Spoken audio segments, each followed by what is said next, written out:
I can try anything, it's the same circle leading to nowhere.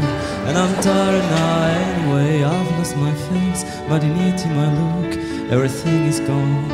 And I'm tired now, don't be scared.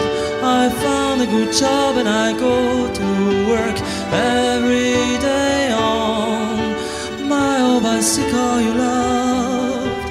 I am piling up some unread books under my bed, and I really think I'll never read again. No concentration, just a white disorder everywhere around me, you know. I'm so tired now, don't worry. I often go to dinners and parties with some old friends who care for me, take me back home and stay more